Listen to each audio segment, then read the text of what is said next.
और अब कोलकाता रेप और मर्डर केस से जुड़ी हुई 4 बड़ी खबरें आपको दिखा देते हैं। पहली बड़ी खबर सबसे पहले जानिए कि मुख्य आरोपी संजय रॉय को कोर्ट ने 14 दिन की न्यायिक हिरासत में भेज दिया है। दूसरी बड़ी खबर, आरजीकर अस्पताल तोड़फोड़ मामले में 2 और गिरफ्तारियां हो चुकी हैं और अब तक इस तोड़फोड़ केस में आपको बताएं तो कुल 39 लोगों को गिरफ्तार किया जा चुका है। तीसरी बड़ी खबर, सीबीआई संदीप घोष से 8 दिन में अब तक 100 घंटे से ज्यादा की पूछताछ कर चुकी है। और चौथी बड़ी खबर इससे जुड़ी हुई यह है कि आरोपी संजय रॉय का सीसीटीवी फुटेज सामने आ गया है, जिसमें वो वारदात वाली रात अस्पताल में दाखिल होता हुआ दिखाई दे रहा है।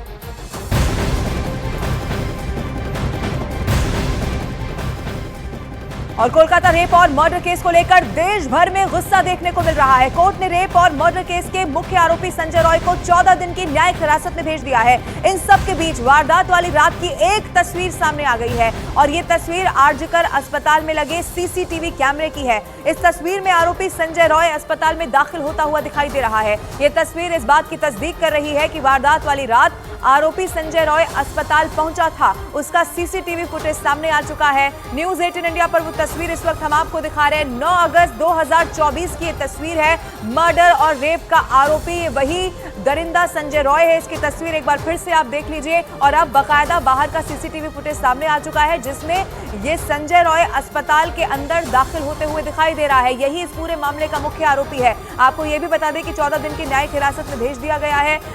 चूंकि लगातार इस पूरे मामले को लेकर जो इन्वेस्टिगेशन है वो सीबीआई कर रही है। अब ऐसे में ये सीसीटीवी भी बहुत अहम साबित होने वाला है। और इधर कोलकाता कांड के मुख्य आरोपी संजय रॉय को लेकर जांच में अब तक जो बातें सामने आई है वो बहुत चौंका देने वाली है। लेकिन संजय रॉय के दोस्तों ने न्यूज 18 इंडिया के कैमरे पर उसे लेकर जो दावा किया है वो और भी ज्यादा चौंका देने वाला है। संजय रॉय को 26 साल से जानने वाले उसके दोस्तों ने बताया कि शराब पीने के बाद संजय रॉय भेड़िए जैसा व्यवहार करता था, दोस्तों की बहनों पर भी बुरी नजर रखता था। ये बताइए भाई कि ये जो संजय रॉय है, कब से जानते हो इसको आप? ऐसे सर मेरा एज 30 ईयर हो गया है, तो 26 ईयर से जानते हो। 26 साल से जानते हो। कैसा व्यवहार में आदमी वो था सर मतलब ऐसे नॉर्मल, जब वो ड्रिंक नहीं करके रहता था तो किसी से बात नहीं करता था, किसी से कोई मतलब नहीं रहता था। वो अपना घर से आता था, सिगरेट पीता था, चल जाता था। जब वो ड्रिंक कर लेता था उसके बाद किसी की माँ बहन को वो माँ बहन नहीं समझता था। क्या करता था मतलब? बहुत दरिंदा था, बहुत दरिंदा था। हम लोग खुद देखे सर उसको। वो मतलब हरीश मुखर्जी रोड में मतलब एक लेडी है, उसका फैमिली, उन लोगों का फैमिली को उन लोगों का फ्लैट से निकाल दी है। ब्याला में रहती थी उन लोग, क्योंकि उन लोगों का वो उसका बड़ा लड़की साइकिट्रिस्ट प्रॉब्लम थी, ठीक है। तो वो लोग चिल्ला मिल्ली करते थे वो लड़की, तो उन लोगों का फ्लैट से उन लोगों को निकाला गया। तो उन लोग पहले पीजी में सो रहे थे, रास्ता में सोते। अभी आपको मिल जाएगा, ये अपना सिग्नल से राइट साइड जा रहे हैं। हाँ। Petrol pump Harish Mukherjee road, उसके ऑपोजिट साइड में बस स्टैंड है, ठीक है। तो क्या वो मेंटली डिस्टर्ब लड़की के साथ क्या करता? हाँ, वो एक बार क्या हुआ, वो लड़की यहाँ से जा रही थी, ठीक है। उसके छोटे बहन के पाँव में बाइक उठा दिया, वही जो पल्सर बाइक था उसका। अच्छा, ठीक है। तो वो बोली कि मेरा दवा करा दीजिए भैया, तो उसको गाली गलौज भी दे रहा था। अच्छा, छेड़खानी कर रहा था? जी। उसको बोल रहा था तुम मेरे साथ बैठो, मैं तुमको ट्रोमा में लेके जाता हूँ। और ये सुना रेड लाइट एरिया जाता था, ये भी कहानी है? ये सर एकदम। कितनी मतलब डेली? वो मतलब उसका घर द्वार था, ऐसा समझिए। घर द्वार था? जी सर। अच्छा, तो मतलब क्या एडिक्शन था क्या उसको ये सब चीज़ों का? ये सर, ये एडिक्शन ही था सर।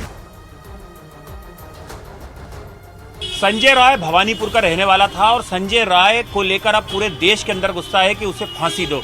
संजय राय का एक बचपन का दोस्त हमारे साथ है, जिसकी अब संजय राय से कोई दोस्ती नहीं है। उनका काफ़ी पहले झगड़ा भी हुआ था, बात करते हैं। ये बताओ भाई कि ये संजय राय किस तरह का किरदार था?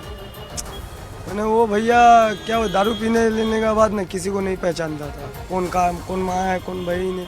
जिसका तिसका साथ कचरा करता था, उससे हम लोग बातचीत ही बोलना बंद कर दिया भैया। किस तरह का कचरा मतलब क्या करता था? वही पीने का बाद माँ कौन बहन कौन कहा है, मैंने बोले ना टोन टिटकारी काटे ना, वैसे ही करता था। मतलब क्या छेड़खानी करता था लड़की? हाँ, वैसी छिड़कानी फिरकानी करता। उसके साथ हम लोग बाती नहीं करते थे।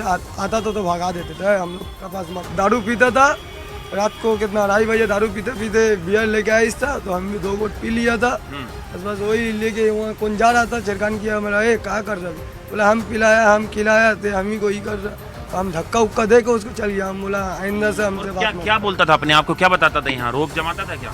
वो हम लोग को तो रोप, देखिए भैया हम लोग को कोई रोप वो जमा नहीं सकता, क्या है उसका पूरा डिटेल्स हम लोग जानते हैं, बायोडाटा। क्या बायोडाटा, थोड़ा बताओ ना, थोड़ा अब तो जनता जानना वो चाहती है कि ऐसी- क्या क्या वो ऐसी सबको भपकी देता था, हम पुलिस है, ये वो है, यहाँ का पुलिस पोस्टिंग हुआ, हम यहाँ का पुलिस बन गया, वो हो गया, बोलते रहता था। ये उसके बारे में ये भी बहुत कहानियां चल रही हैं कि ये रेड लाइट एरिया बहुत जाता था यहाँ का, और ये गंदी गंदी वीडियो देखता था।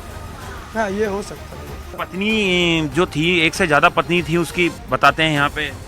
हाँ यहाँ पे तो सभी जानता है, उसका 4 तो शादी है, 4-5 तो शादी, 4-5 तो शादी उसका सभी एक जानता पत्नी की कैंसर से मौत हो गई थी। है। हाँ इसी कोलकाता रेप और मर्डर केस में मुख्य आरोपी संजय रॉय को लेकर लगातार भी चौंकाने वाले खुलासे हो रहे हैं। दूसरी तरफ आरजीकर अस्पताल के पूर्व प्रिंसिपल संदीप घोष से पिछले 8 दिन में सीबीआई 100 घंटे की पूछताछ कर चुकी है। इस बीच संदीप घोष पर पॉलीग्राफ टेस्ट की तलवार भी लटक रही है। सीबीआई को संदीप घोष के पॉलीग्राफ टेस्ट की परमिशन भी मिल चुकी है। अब इसके साथ ही कोर्ट ने संदीप घोष पर लगे भ्रष्टाचार के आरोपों की जांच भी अब सीबीआई को ही सौंप दी है, जिससे संदीप घोष की मुश्किलें और भी ज्यादा बढ़ गई हैं। और इधर कोलकाता रेप और मर्डर केस में पीड़िता के पिता ने एक बार फिर से न्याय की गुहार लगाई है। पीड़िता के पिता ने कहा है कि सीबीआई देश की सबसे बड़ी एजेंसियों में एक है, लेकिन 10 दिन की जांच के बाद भी अभी तक कोई नतीजा नहीं निकल सका है। पीड़िता के पिता ने मांग की है कि आरोपी को जल्द से जल्द और सख्त से सख्त सजा मिले। सीबीआई भारत के सबसे बड़ा और अच्छे एजेंसी है जो सब काम निपटाते हैं, लेकिन ये काम में जो 10 दिन उन्होंने चार्ज लिया, अभी तक कोई तो अच्छा रिजल्ट नहीं आया है। कि हम मांगेंगे कि उसके साथ वो जल्दी से जल्दी सख्त कार्रवाई करके दोषी को कड़ी से कड़ी सजा दें। कोलकाता रेप और मर्डर केस में सीबीआई पूर्व प्रिंसिपल संदीप घोष के अलावा 4 ट्रेनी डॉक्टरों का पॉलीग्राफ टेस्ट भी करवाने वाली है। आखिर सीबीआई को इन 4 ट्रेनी डॉक्टरों पर क्या शक है? क्यों इन चारों डॉक्टरों के बयान सीबीआई के गले नहीं उतर रहे हैं? आपको इस रिपोर्ट में दिखाते हैं।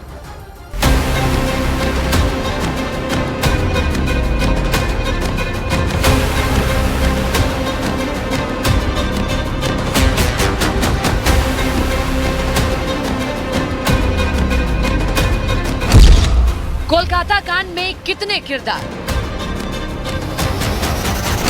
क्यों पॉलीग्राफ टेस्ट करवाना चाहती है सीबीआई? 4 ट्रेनी डॉक्टरों पर सीबीआई को क्यों है शक? सीबीआई ने आरजीकर अस्पताल के 4 डॉक्टरों का पॉलीग्राफ टेस्ट कराने का फैसला लिया है। इसमें 2 first year PGT doctor Arka और सौमित्र, 1 हाउस स्टाफ गुलाम और 1 इंटर्न शुभदीप शामिल है। सीबीआई ने इनका पॉलीग्राफ टेस्ट कराने का फैसला किया है क्योंकि 2 डॉक्टरों के फिंगरप्रिंट सेमिनार रूम में पाए गए हैं। हाउस स्टाफ को सीसीटीवी में इमरजेंसी से 3री मंजिल पर जाते हुए देखा गया और चौथा इंटर्न जो 3री मंजिल पर था उसने पीड़िता से बातचीत की थी। सीबीआई को कुछ और मेडिकल रिपोर्ट्स मिले हैं, इसलिए सीबीआई उनके बयानों को कंफर्म करना चाहती है।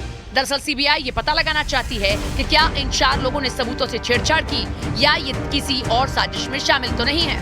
अब आपको वारदात वाली रात का पूरा सीक्वेंस दिखाते हैं। सूत्रों के मुताबिक पीड़िता और फर्स्ट ईयर के 2 छात्रों ने रात 12 बजे डिनर किया। इसके बाद वो सेमिनार रूम में गए, वहां रात 2 बजे तक रुके।